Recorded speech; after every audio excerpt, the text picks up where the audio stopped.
Imagine getting up every day full of energy as if you were in your 20s again. What would that be like? What would it be worth to you? What is your health worth to you?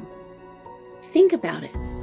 Your health isn't everything, but without it, everything else is nothing. And yet, too many of us are taking it for granted until something goes wrong. And no one wakes up hoping to be diagnosed with a disease or chronic illness. And yet, we've never been taught how to be proactive in our health through our school or public health. As a registered health coach and integrative health practitioner, I believe it's time this information is made available to everyone. Combining new knowledge around your health and the ability to do my functional medicine lab tests in the comfort of your own home will allow you to optimize your health for today and all your tomorrows. Don't wait for your wake-up call.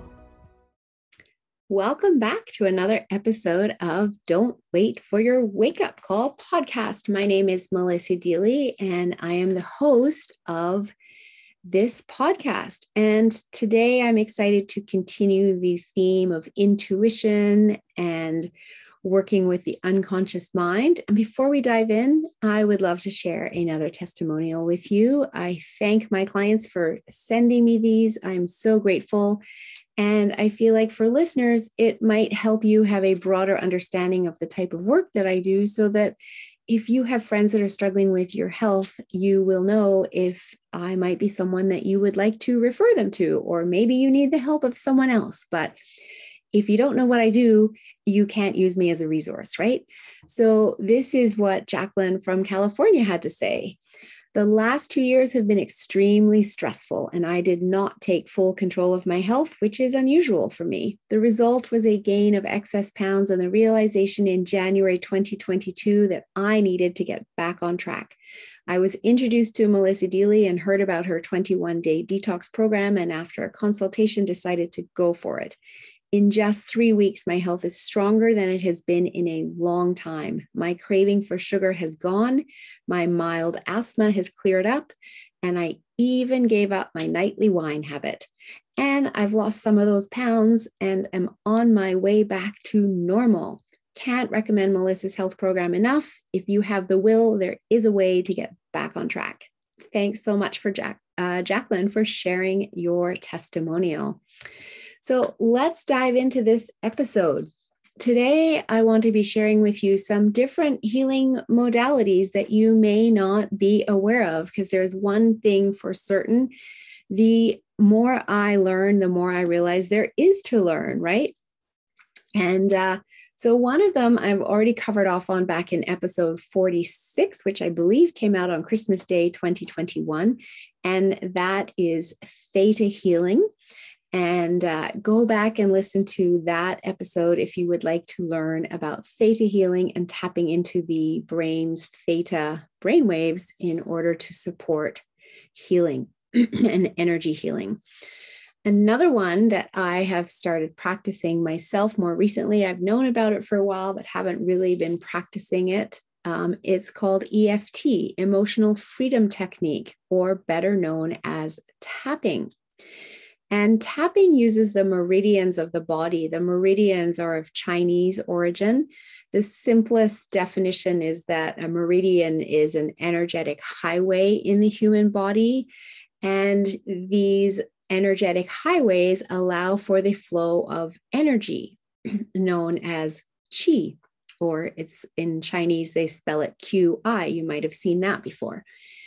And it allows the energy to circulate throughout the body. And the meridians exist in corresponding pairs, and each meridian has multiple acupuncture points along the pathway. And so with tapping, we're actually not using acupuncture, but we're using our own fingers and tapping on the points. And so a very common way to tap is to start tapping here just at the inside of your eyebrow, for those that are listening, with 2 fingers on each hand.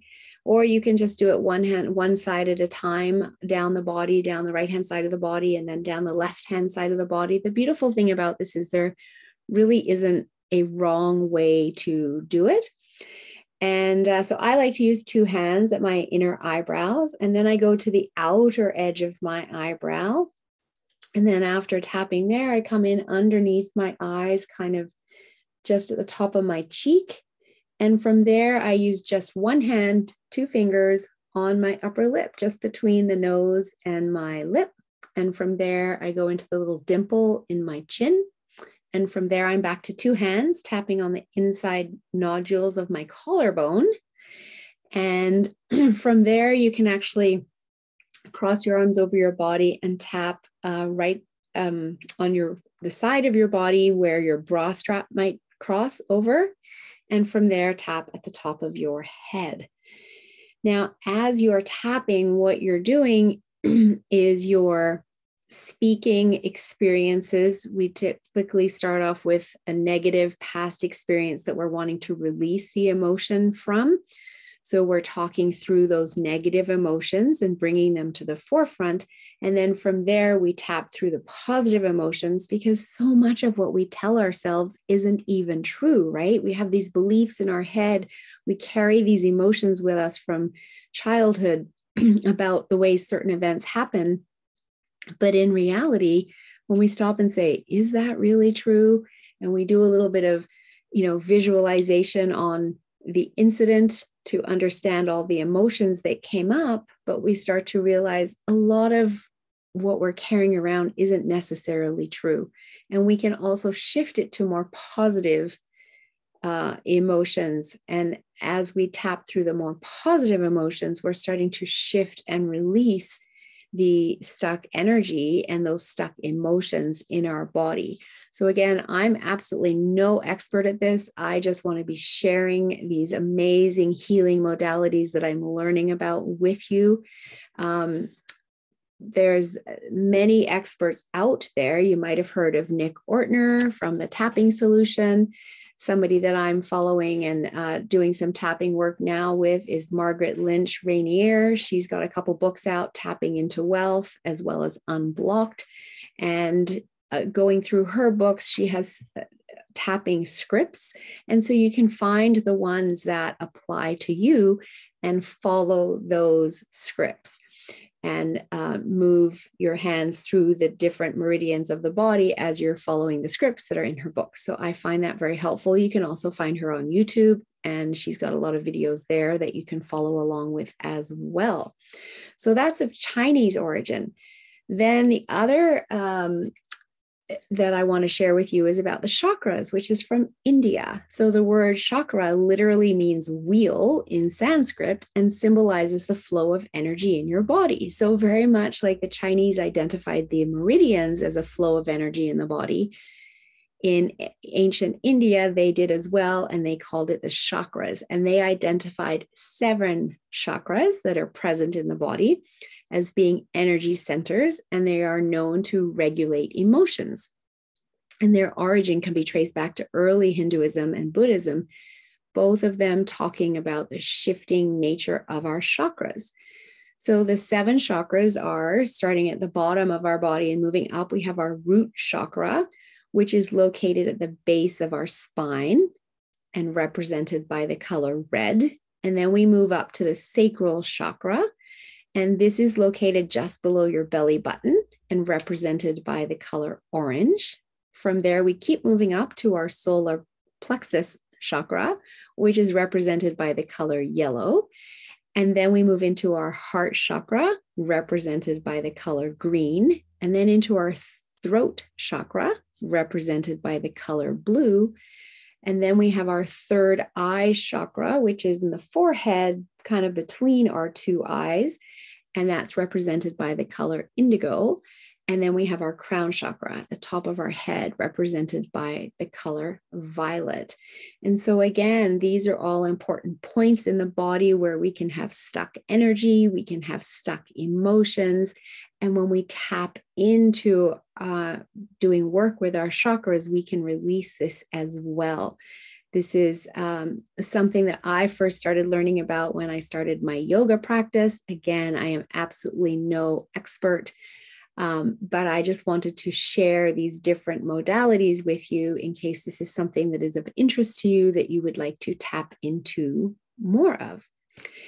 And then we have my most recent modalities that I've trained in, and that is NLP, which has been around since the 1980s, neuro-linguistic programming. Neuro relates to the nervous system, which is the mind through which our experience is processed through our five senses, right? Then we have the linguistic, which is the language and other nonverbal communication systems through which our neural network representations are ordered and coded and given meaning. And this includes pictures, sounds, feelings, tastes, smells, and the words we use, i.e. the self-talk. So that's basically how our brain is making sense of everything that's coming in through our language and our nonverbal communication systems. And then programming relates to the ability to discover and utilize the programs we run inside ourselves, the things we do inside our heads, and also that others do, so that we can be achieving our own specific and desired outcomes, right? We all have programs that we run on, whether it's just habits that we've formed throughout our life in order for life to be easier, right? Our brain wants to take a break. It wants to conserve energy and do as little work as possible when needed. And so we create habits. When we do this, that means we do this, then we do this. Or whether it's something like driving a car and reversing out of the driveway that once when we first learned how to do it was so difficult. You're looking in the side mirrors, you're looking in the rear view mirror, you're checking over your shoulder, you're checking that the car is actually in reverse, you're looking to see if there's any cars behind you or coming down the road behind you, etc. And it feels overwhelming as your brain's just learning to do that. Whereas you probably got in your car today and just backed out of the driveway and you didn't have any of those thoughts because your programming that you're running has you able to do that so easily now. But sometimes we run programs that are negatively impacting our lives that we need to be undoing because they no longer serve us. It might have been very effective programming when we were younger, but it's not such great programming now. So here's the really interesting thing. We are all like cell phones running a bunch of apps that we can upgrade, delete, and update. And some of those apps, though, have been running since we were 3 or 4 years old, and they are now outdated. So in NLP, we can rewire the brain chemistry, and it's very quick. As Dr. Daniel Amen says, change your brain, change your life. So it's exciting because we can do this.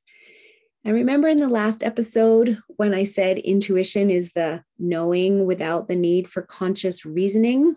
The reason that I'm tying these types of modalities into our work today or into this podcast today is simply that NLP, timeline therapy, hypnotherapy, they are all done without conscious reasoning. And so I want to share that with you here, some of what I am now offering in this realm of work.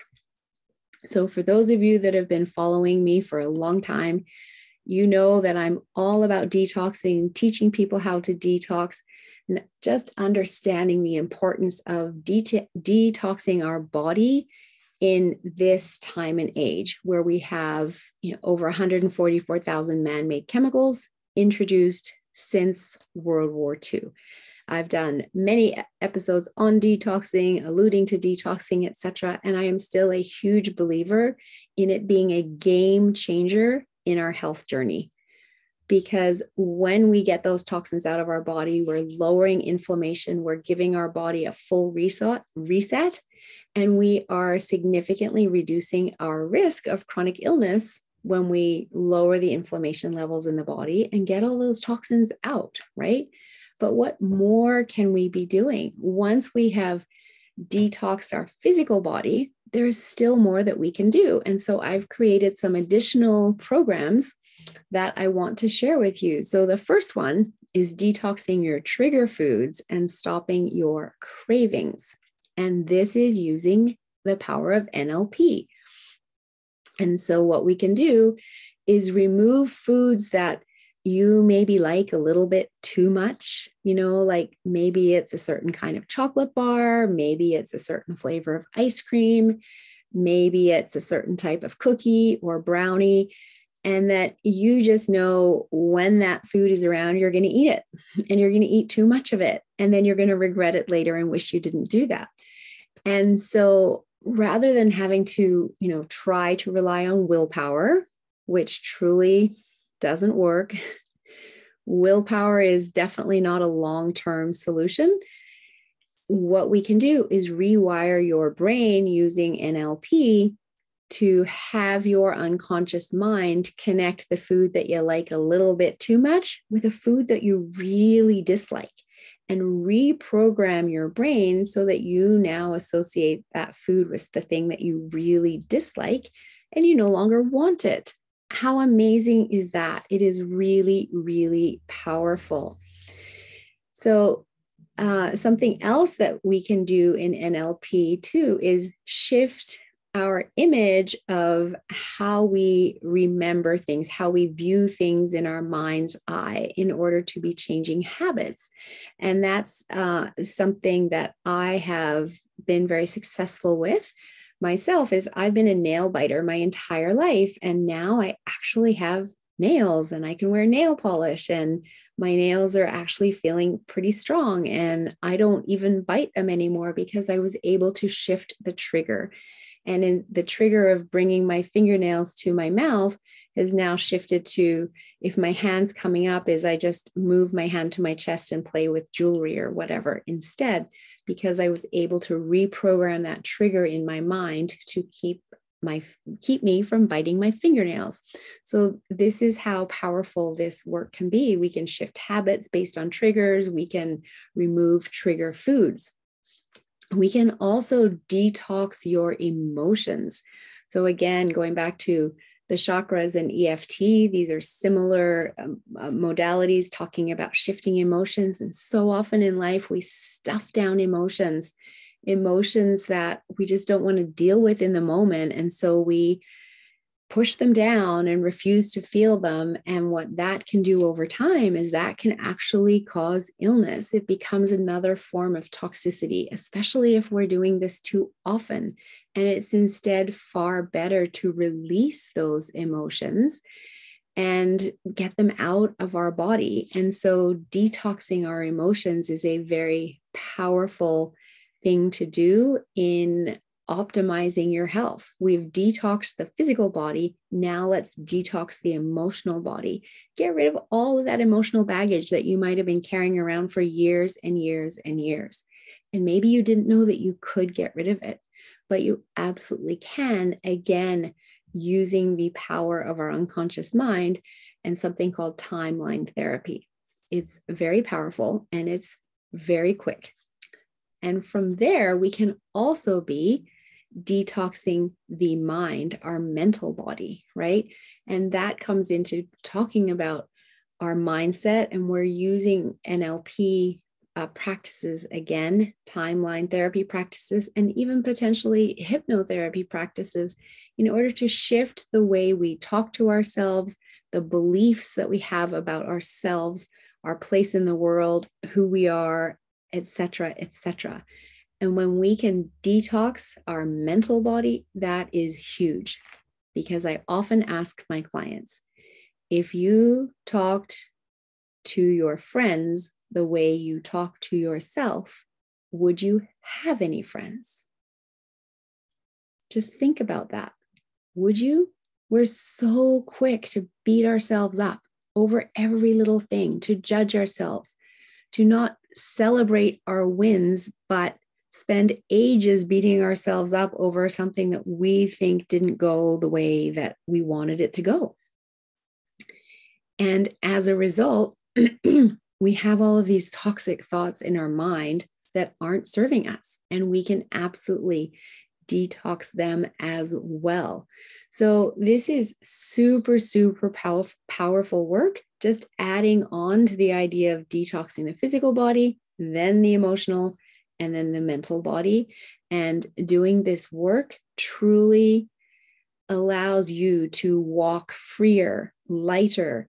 Even it helps with releasing weight, because so often the weight that we have in our body, it can be triggered by imbalanced hormones. It can be triggered by a number of things, but a big factor in many people is it is triggered as a form of protection, to be protecting ourselves from the emotions that we're not wanting to feel.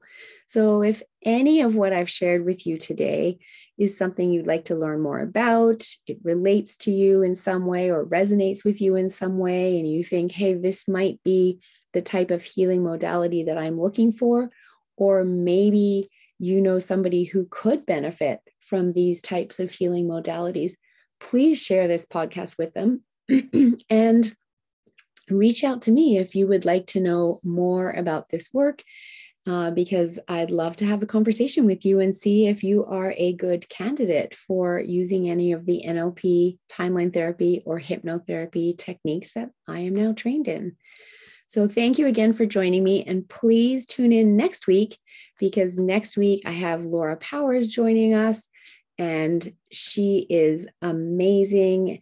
She will be again talking about intuition, because that is absolutely her area of expertise. And I'm so excited for the show because she is a celebrity, and you're going to learn so much from her. So join me next week. And until then, thanks so much for listening to today's episode. And as I said, please share it with someone that it can help. Have a wonderful week. If you're enjoying my content and someone that wants to step into being proactive in your health and learning more, I would love to invite you to join my membership community. There's a link in the show notes. For only $19.99 a month, you get access to all of my content, and there's a lot, as well as weekly calls that you can come and get your health questions answered. It's truly priceless. I'd love to see you join the community. Check out the link in the show notes.